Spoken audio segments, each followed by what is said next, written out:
Hey, it's Kenny with Helicopter Airline Ground School. I'm heading over there to the, I don't know, what do you call that area over there? Anyway, it's been kind of quiet the last week or two, since it got past the new year, and we just had a cool email the other day from Sam, which some of you will know Sam from our Hogs Wall of Fame and from our videos. Sam flies for UPS or FedEx? UPS, I think, flies the big heavy jets, and he emailed Heather, hey, is Kenny all right? He hasn't done any videos in the past week or so. Everything's fine. We're all good here. We've been doing a ton of stuff behind the scenes, as always. There's just so much to do. There's always stuff to do. So we just, kind of back down a little bit on the videos just because once you get in the mode of cleaning house, right, and working on things, taking care of members, lots of different things going on. We've been doing a lot of updates, things in the background that you don't see that just needed updated. So we've been doing a ton of stuff. So we are here. It's second shift. Heather's done went home for the day. So I'm going to go through some questions here, and then I'll go over and check. I did make sure the feed was live. That's why before I walked over here. I was going to cover some really recent questions that just came in. And these are things that we've covered in the past through, Coffee with Kenny videos and others, but that's okay, right? Because this number one question, I'm getting a lot here just recently, even though we've talked about this many times in the past. But it's a great question. It's from Aaron. And he said, hello, Kenny. I have a strong interest in getting my helicopter rating. I currently have my private pilot rating, VFR, awesome, and would like to take the next step in helicopter training. Does it make sense to just start with ground school before incorporating flying? I'm working on ways to afford the flying portion, although I'm eager to start learning. Please let me know your thoughts. Thank you. So this is a great question that comes up all the time. And it's kind of changed over the years a little bit. Early on as an instructor, I had the same answer as most any instructor. We like you to do the flying while you're doing the ground school, right? So you're going to your flight school, you're going out and you're doing flight lessons in the aircraft. And you're also going home in the evening and you're studying. Traditionally, that's what we always tell people, because as you're learning these subjects, then when you go to the airport and you get in the helicopter, it helps you take these things that you're learning and then it helps you put them all together in the aircraft. Now, with that being said, our members have taken Helicopter Airline Ground School, and so I've changed my tune. One guy that I talk about very often is Johan, and Johan is the one that did his private rating in 3 weeks. He was in another country. He studied with Helicopter Airline Ground School. He spends all day in a tractor, driving up and down the field, right? So he had the iPad in there with him in the tractor, so he could drive the tractor, listen to basically listen to the audio from the videos, maybe glance down a time or two. I don't know how fast, probably driving pretty slow on the tractor so he could get away with it, right? Anyway, Johan comes over from another country, shows up at a flight school, walks in, they evaluate his ground, and they're like, wow, you're ready to start flying. And this one instructor passed Johan off to another instructor and said, I think his ground is good. And the other instructor went, yeah, right. I'm going to poke holes in his ground school. And then it was his instructor, Travis, who actually emailed me after they evaluated Travis and said, Kenny, what did you do to this kid? He shows up here fully ready to start flying because his ground is rock solid.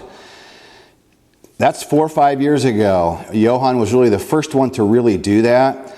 And we've told that story many, many times. And so now my answer, it has changed a little bit, because you can learn the ground before flying. You can.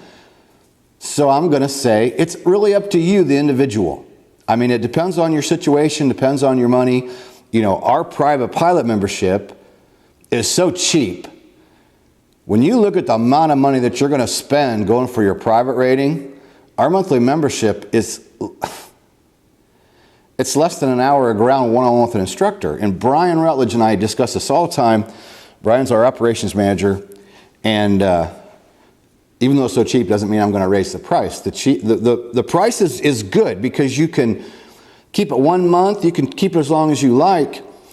So I think it depends on any one individual. So the answer for this young man, I'm going to send him this video and say, hey, right when the beginning of the video, on this live stream, I talked about your question and answered it, and say, reference the video, but I think it's up to you. You can certainly start now learning if you want, You could unsubscribe at any time, if your money doesn't come in as soon for the actual flying portion. So I think this depends on any individual. If you want to start learning and get as prepared as you can before going to the aircraft, totally up to you. You can absolutely do that. What's going to be the best? I'll state it again, and I do believe this. If you think about it, it does make sense, right? You're studying, you're going through the books and material, you're going through our videos, you're learning the knowledge. Then you're driving to the airport, and a lot of these things, when you first start learning a lot of this stuff, especially like aerodynamics and things going on with the rotor system and all the things going on with the helicopter, sometimes it's kind of hard when you're reading this stuff and you're looking at it and you're going, I kind of get it, but I don't really get it, right?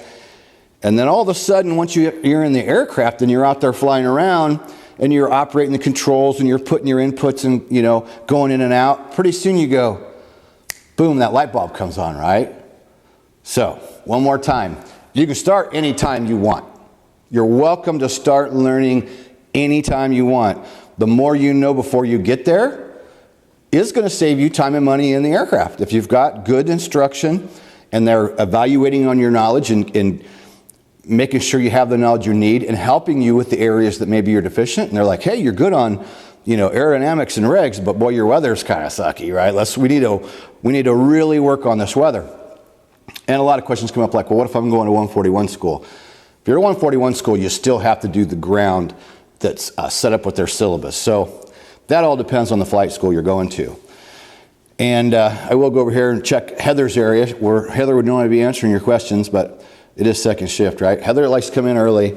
I like to come in later in the day and work into the evening. So next question, gentleman just asked me, he's in Europe, been dreaming of flying helicopters for many years, wants to know if he can use our ground school and if there's going to be anything difference between where he's located in Europe and the U.S. And the answer, of course, is yes. There's going to be certain things, depending on what country you're flying in, there's going to be some different regulations for airspace and other things. But with that being said, a lot of the things we learn as far as flying a helicopter doesn't change country to country. A lot of things with weather is relevant. Helicopter safety, aerodynamics. There are so many things that are relevant that I say, again, as cheap as it is, you can utilize our training, especially for a low monthly, month-to-month payment, that you can stop anytime and come back anytime. I believe I answered his email, but I'll answer him again after I get done tonight, and I'll send him this link and say, hey, I covered your question at about 5 minutes in or whatever. And so the answer for this man is, he's just getting started, and he could do the same thing. We have a lot of people that are in other countries that use our training to learn before coming over to the U.S., just like what Johan did. And it's amazing how many people now have said, Kenny, you helped me learn the English language. And I don't know how much of a good thing that is, right? Because, Indiana Hillbilly, I do have some strange words that pop out there occasionally. It's maybe not the best English, but it's kind of fun, actually, when people say, Kenny, not only did you help me learn about the aircraft and the things I needed to know, I helped me learn the English language. And it's true, right? So that is really, really cool. So I'm going to jump in here real quick. I got to go to, where did I put this? This is several questions from a young man, and I'm not going to say his name because I don't want to make him feel bad when I answer his questions, but his questions are like, how do I deal with a girlfriend that doesn't want to relocate, but the only school is about 5 hours away from where I am? Okay? My saying is, if you're going to wait for your friends and your family to support you in your dreams, then you might as well just give up now. Okay? Not telling you what to do with your girlfriend. Any person that's going to get into this, you have to make these choices about making your commitments and how bad do you want it. So, I guess, trying to not get him in a fight with his girlfriend, I'm going to say, if you're going to wait on your friends and your family to help you go for your dreams, then you might as well forget it. Because it's probably not going to happen, right? The things you want to chase and the things you want to do with your life, helicopter training or otherwise, Not everybody's always going to support you. Most people are going to usually be ready to tell you why you can't do something. And my whole career has been that way. And everything I've done in life, you know, my friends laughed at me when I told them I wanted to be a cop. Oh, yeah, right. You, of all people? I did it. I wanted to have a towing service. I wanted to get into big, heavy-duty trucks. Yeah, you could never do that. Well, before I was done, after 10 years, I had one of the largest trucks in the state and was doing tractor trailers, and, you know, I had a lot of fun with it. Among other things I've done, I've always been told I couldn't do it, and people will always tell you why you can't do it. So let's move on to some of the other questions. Would it be best to find a school or work one-on-one with an instructor full-time? It's going to depend. That's going to depend on any one individual. The theme lately we've been telling people, and Taz and I just talked about this right at Christmas when he was here. I think it was Christmas Eve or New Year's Eve. Maybe New Year's Eve we went live. That's just New Year's Eve. A lot of people should go check that video out where Taz was here, 2018 Flight Instructor of the Year. We talked about a lot of stuff concerning training. And the one thing that we talked about was it's always better to fly with multiple people in multiple helicopters. Yes, it can drag your training out and it can take you longer, but people most generally want to hook up with one instructor and then they don't want to fly with anybody else. You can certainly do that, and I understand because I remember I was that way. I had one guy teaching me, I was comfortable with him, and then they bring in the older senior guy, right, to give you a stage check, and then he jumps in and kicks your ass. That's the way it works, okay? You're always going to learn flying with different people, different helicopters, different flight schools, you know, and if you jump around a lot, of course, then it'll drag your training out even further. But my best advice is you don't want to stick with just one instructor. Every instructor was going to teach you something different and teach you something new. And one instructor may tell you something that makes complete sense or maybe doesn't make sense, and you jump in with another instructor and they explain it in a different way. Same concept, just a different way of explaining, and you go, wow, you know? And that's the way it is, right? I mean, in high school, I was horrible in algebra. I could barely get through it. Then the next year was geometry. That teacher made it such a different experience, I aced the freaking class. How do you go from one to the other where you can barely get through to excelling? And that, to me, was completely the teacher. It ended up being my favorite teacher that I ever had in school because the guy could teach and he could get the points across in a way that made people understand.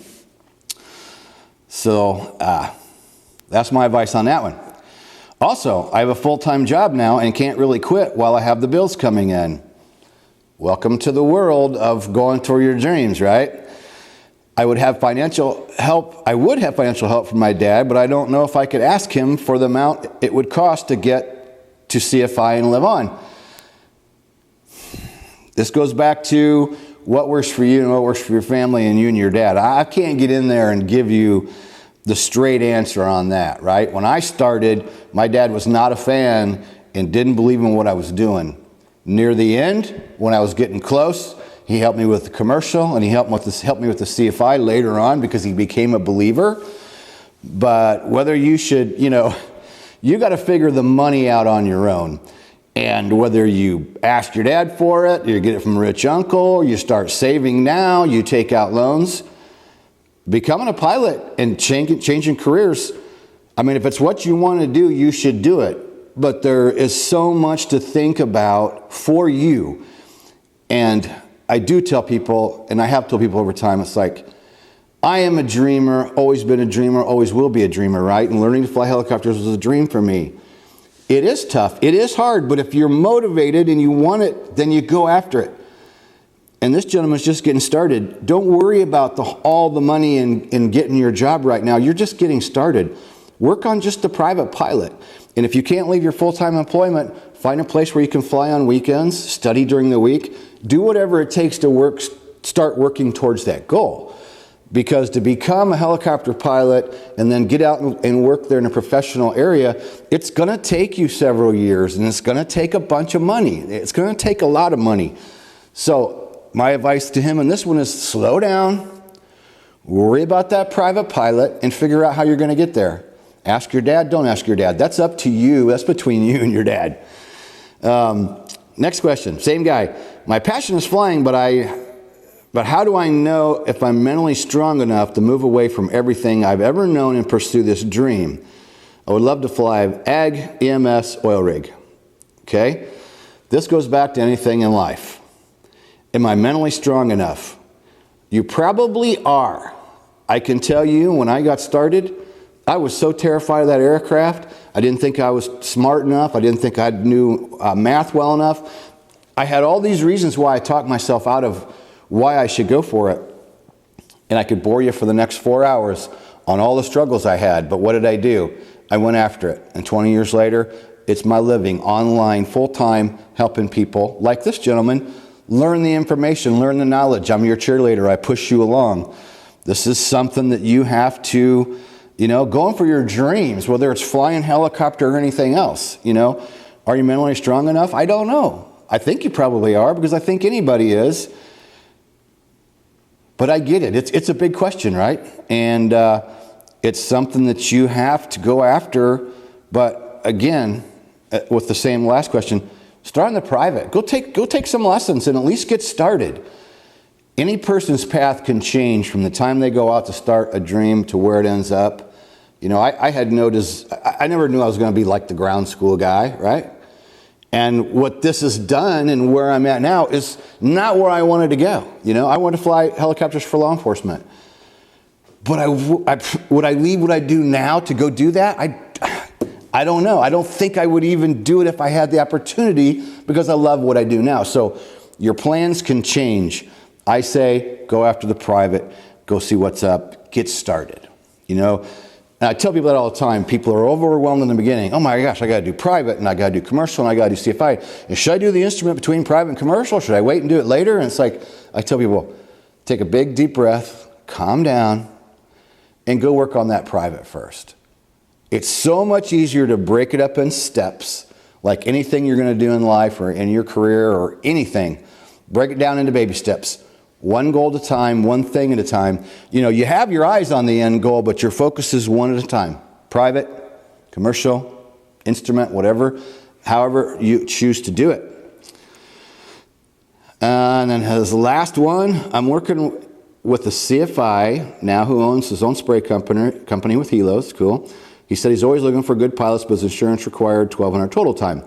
That's going to happen throughout the industry. Almost everything has a requirement with time. And I could totally see an insurance company saying, now we need 1,200 hours total time. That's a realistic figure. Some insurance companies may want more. Some insurance companies may want less. Most people have to start out as a CFI and start building your time. I had a guy just on YouTube the other day, his comment was, oh, well, Kenny, I don't want to do tours and I don't want to be a CFI, but I still want this as a profession. I'm like, well, you can try it. And people have done it, but it's not the norm. The normal is getting your CFI and start teaching and build hours. And then as you start building hours, those jobs will open up.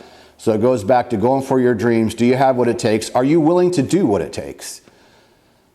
The way I look at it now in life and going after dreams and chasing your dreams and doing things you want to do, I'm going to say it. Most people have a dream, but most people don't go after it. It's easier to sit home and complain and talk about what you want to do, but then just keep going to that job you hate every single day because you don't want to sacrifice. Going for your dreams takes sacrifice. Anything good takes hard work. Nobody rides for free. Jobs aren't going to fall in your lap. You got to work your butt off, and you got to apply yourself, and you got to study, and there's all kinds of hurdles along the way to become a helicopter pilot or do anything worthwhile in your life. That's just the way it is. And he also said, hey, I want a hoodie. I'm like, well, hogshoodies.com. That's where you go. If you want a hoodie, hogshoodies.com. All right, I'm going to head over there, see who else here.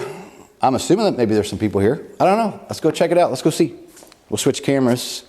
And like I said, usually Heather's here doing this for me, but I don't expect her to be here at 9 o'clock at night. But again, this is the time I like to work. All right, let's go see what's going on. Let's check YouTube. I went live on YouTube and Facebook. But again, this is the time I like to work. Nice. Hey, we got a whole bunch of people in here. Let's see what we got going on. James Young, Orson, Daniel, Saul, Brian Rutledge, Brian, Benny, maybe.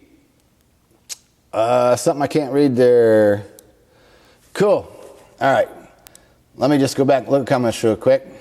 Good evening, everyone. Yeah. Same old thing there. Here's from Brian Rutledge. Ground school first is my advice. Get the knowledge first. It's so much easier. So there you go. Coming from Brian Rutledge, who you all will hear a little bit more from here in the near future. Brian has been working with me for quite a few years now. He is what we call our operations manager. He still flies full-time for an aviation unit out on the West Coast. Sometime in the future, Brian is going to retire, and we've been talking about this for years. One of these days, that's going to happen. Don't know exactly when, but you're going to see Brian take a more active role in the ground school, which is awesome because Brian is a 30-year aviator, now an instructor in both airplanes and helicopters. So, Brian brings a lot to the table when we have him more on a full-time basis to help with evaluating the site and evaluating videos and evaluating training. And he's going to do a lot of stuff as far as talking to a lot of the members, helping me with that. So that's kind of exciting. So there you go, from Brian. And again, from Brian, most people get a college degree first, then get into their chosen field. Same thing can apply to aviation. Yep, I talk about that quite a bit. I still say get a, those lights in my glasses are freaking me out. I still say if you have an inkling to get a college degree, go for it. It's not mandatory for a lot of the helicopter pilot jobs, but you know what? It may help you in the future. I think it's a good thing if you want to go for it. Not mandatory, but just like my daughter, still in school, putting back a little money for college. And tonight at supper, we had this discussion. I'm like, changing your mind about going to college? She's like, I don't know. I'm still thinking about it, Dad. Always a good option, right? It can't hurt. On the other hand, I'm an entrepreneur, and I think right now in our livelihood, right now is a better time to become an entrepreneur than ever in our lifetimes. Okay, so there's that. Benny, hey, yo, Benny. What else we got? Jim, I'm going for it. Thanks, Kenny. You go, Jim. Just do it, man. Love your videos. Fixed wing airship pilot here. Awesome. Thank you very much. That's from Raspy Squares. And Brian, soon, very soon. Yep, can't wait. It's going to be awesome. You guys are going to dig it when Brian comes on full time, because Brian helps me now with a lot of different things and has for quite a few years. But once we have him full time, he'll still be on the West Coast, but because we're an online business, no big deal, right? East Coast, West Coast, Midwest, doesn't matter. And we're still going to get together and do some things together. He's going to come out here this year to fly with the Enstrom, which the Enstrom's coming back very soon. I thought it was going to be this past week, but they're have the rotor system apart, updating the rotor system with some new parts, updating it. There wasn't anything bad. It was just some updates. So that's going to be done here real soon. And Brian's going to come out, and we're going to go fly the Enstrom, and he's going to help me do some videos. And we're going to go do some complicated airspace stuff. And having Brian will be nice, right? We're going to go over to Chicago and do maybe some Class Bravo, some Class Charlie, and some things that I'm not necessarily confident on my own to try to go try to fly clear over there and run cameras and talk and navigate and do all the stuff that I have to do. I'll be quite honest, in the aircraft, flying is number one, and I don't like getting too wrapped up with worrying about cameras and other things going on. So when Brian comes out, we're going to go out and shoot a bunch of video and do a bunch of stuff while he's here, when I've got a 30-year aviator that could be at the controls, and I could be messing around with cameras, making sure I'm getting the shots that I want, making sure I get the audio I want. So we're going to be doing that we were hoping in February. We'll see if that works out. So that's exciting. Heck yeah, going to be a fun trip. So yeah, hopefully that happens in February. So a lot of people have been asking us about coming out to fly the Enstrom. Hopefully we'll be here in the next couple of weeks. We got Heli Expo coming up, and so they're asking about the schedule of flying with me in the Enstrom. Not going to happen till after Heli Expo, because this is the 14th, I believe. We're going to be leaving. I'll be leaving in just over a week, because I'm going to go to San Diego first before I go in to meet everybody at the Expo. But I'm going to put out something here to our members. I'm looking for someone this year to help us out at Heli Expo with audio and video. But I'm really looking for somebody who's one of our members and is either CFI or working towards CFI, but is really into the whole photography thing and into cinematography too. And the reason I ask for this, that I'm kind of looking for some help this year because there's going to be 6 of us there, right? And we're all going with the Hogs gear, and it's going to be a lot of fun. But when we get there, and this is fun, we run into members everywhere, right? We're talking to people constantly. And so I could be trying to get everybody else to run cameras too, but I want the whole group of us to be able to be involved in talking with the people and the members that we're meeting up with, along with some of the other stuff we're going to be doing. We'll be at the Enstrom booth quite a bit. And also meeting with the U.S. helicopter safety team. That's going to be cool. Amongst talking some other people. So I'm looking for someone that's kind of into the audio video, even maybe has some experience editing, but with a little bit of a background in audio video, because we'd like some extra help, at least for the first day that we're there on Tuesday, to really follow us around all day and have cameras ready to go and taking pictures. So looking for that. All right, I'm gonna bust over to Facebook just because I'm live on there, and I doubt there's many there. I get much more people here on YouTube, but let me just go see. Good evening from Montgomery, Alabama. Todd Bradley, awesome. So there's only 4 people there, and that's pretty much it. Good evening from Montgomery, Alabama, and Tom Tink logged in. Cool. All right, well, that pretty much answers that question with who's on Facebook. All right, so, yeah. All right, well, what else did I want to say? So, yeah, I just decided to go live tonight because, like I said, Sam, thanks for checking on me. Heather forwarded me the email, and she's like, Heather, Kenny hasn't done a video in like a week or 2 weeks. Is he okay? What's going on? Which is not normal for me, right? I mean, we had coffee with Kenny, and then still going, at least live a couple times a week. So nothing wrong, nothing bad happened. I did slow things down a little bit around Christmas and New Year's because my daughter's now 16, and I wanted some good quality time because one of these days she's gonna be gone, man. And since the first of the year, we've been digging into the site, updating some things, a lot of things in the background that stuff that no one would see, and just keeping the business moving forward. And we've been inside the Hog site, and there's a lot of updates that I had available to the site that I needed to get done. So we've been doing a lot of that stuff. So we didn't go anywhere. We're still here. Fun stuff coming, and it'll be a little bit quiet between now and Heli Expo because we're just getting ready to go. Like I said, I'm leaving the week on Friday before Heli Expo. So a little over a week, I'll be heading to San Diego because I'm going to do some stuff down in San Diego before going up to Anaheim. And we'll be looking for, just send me an email. If you're one of our members and you're kind of into the audio video thing, or think you could be really good at it anyway, like somebody who's got a little bit of experience, send me an email at kenny@helicopterground.com, because that first day when all 6 of us are walking around being cool, we're going to be like a gang walking around HAI, and we're just kind of excited. It's going to be a fun trip, and having 6 of us there together is going to be fun. So, Daniel, you're only going to be at Heli Expo Tuesday and Wednesday, correct? That is the plan. Brian is going to take off Wednesday afternoon, so Brian will be there with us Tuesday. Me, Brian, Taz's wife, and then Heather, who many of you know, and then my friend Rolana that's helped me off and on with helicopters and the helicopter business for years, and my longtime 25-year friend.